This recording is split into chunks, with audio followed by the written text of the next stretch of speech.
Per la serie 8 di 400 con Rodrigo, Ferrari, Renato, Ravasi e Giuseppe, vedete attorno all'assoluto dritto, e dunque vediamo se riusciremo a scendere sotto un minuto per questa presa. Il miglior tempo di questa stagione 67 Giulia Ravasi, passa ancora quando Giulia Ravasi e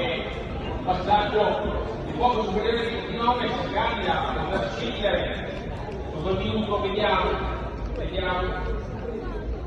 ovviamente i tempi di presentazione sono sicuramente con gli auto, perché ci porta il video resiste Musetti gli stacchi, cioè si batte anche bene perché riscuote bene però il 61 del caderno Giulia Ravasio che va